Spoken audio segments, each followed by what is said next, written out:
शेख चली। एक सड़क के किनारे एक सूखा हुआ पीपल का दरख्त था। शेख साहब इस दरख्त पर चढ़कर जिस टहनी पर खुद बैठे थे, इसको आरी से काटना शुरू कर दिया। इतने में एक मुसाफिर आया और कहने लगा, अरे मियाँ, ये क्या अक्लमंदी है कि जिस टहनी पर बैठे हो उसी को काट रहे हो, गिर कर मर जाओगे।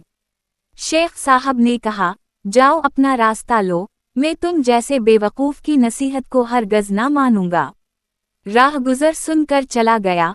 अभी वो थोड़ी दूर ही गया था कि शेख साहब धड़ाम से नीचे आ रहे और सख्त चोटें आईं, मगर गिरते ही उठकर मुसाफिर के पीछे भागे और थोड़ी दूर जाकर पकड़ लिया और कहा कि तुम बड़े वली हो, तुम्हारी बात सच हुई।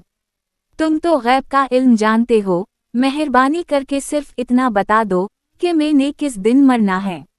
मुसाफिर सख्त हैरान हुआ कि ये कितना पागल है। इसे बहतीर समझाया, मगर इन्होंने एक ना सुनी और बराबर दामन पकड़कर कहते रहे कि बताओ मैं कब मरूंगा।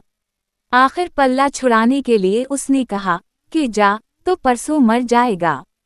शेख साहब ये सुनकर घर आए और अपनी माँ से कहा कि मैं परसों मर जाऊंगा, इसलिए मुझे टोकरी और गुदाल दे दो ताकि मैं अपनी कब्र खोद आऊं। ये कहकर बगैर कुछ कहे उसने टोकरी और गुदाल उठाया और कब्रिस्तान की तरफ रवाना हुए और कब्र खोदना शुरू की। जब कब्र तैयार हो गई तो कफन पहनकर इसमें दराज हो गए। थोड़ी देर ही गुजरी थी कि दो सिपाही वहां से गुजरे।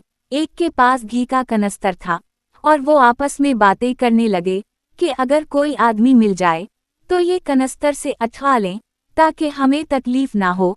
शेख ये बात सुनकर झट कब्र से बोल उठे, अजी हम भी जब जिंदा थे तो बहुत बोझ उठाया करते थे। ये सुनकर सिपाही इधर उधर देखने लगे कि ये आवाज़ कहाँ से आई। ये क्या देखते हैं कि कब्र में शेख साहब पड़े हुए उनकी तरफ देख रहे थे। जो नहीं आंखें चार हुए, डर के मारे झट से बाहर आ गए और कहा, लाए जनाब मैं हाजिर हूँ। चुनाचे घी सर पर उठा लिया और रवाना हो गए। रास्ता में ये ख्याल आने शुरू हुए कि जब ये लोग मुझे 2 आने मजदूरी के देंगे तो मैं उनके अंडे लेकर बच्चे निकलवाऊंगा और फिर मुर्गियों से बकरियां और फिर गायें और भैंसें खरीदूंगा। फिर शादी करके औलाद होगी और फिर मेरे पोते होंगे, वो मेरे साथ खेलेंगे और बाबा कहकर पुकारेंगे और मैं इन्हें कभी कभी सर हिलाकर झड़का करूंगा। सर का हलाना था कि कनस्तर सर से गिर पड़ा और सारा घी खाक में मिलकर बर्बाद हो गया। ये देखकर शेख साहब वहां से भागे। सिपाही इन्हें आवाजें देते चले, मगर इन्होंने एक ना सुनी और सीधे शहर पहुंचे।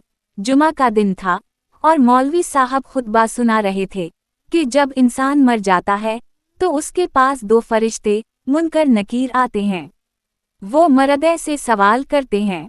ये सुनकर शेख साहब बोले, बकवास, सरी झूठ, मैं अभी अभी जिंदा होकर आया हूँ, परसों में मर गया था। मगर वहाँ 2 फरिश्ते वगैरह कोई नहीं आते, सिर्फ 2 सिपाही आते हैं और कहते कि हमारा घी उठा लो और बाद में 2 आने देते हैं। खबरदार मौलवी साहब, लोगों को झूठ सुनाकर गलती पर ना ले जाओ, तुम लोग दगाबाज होते हो।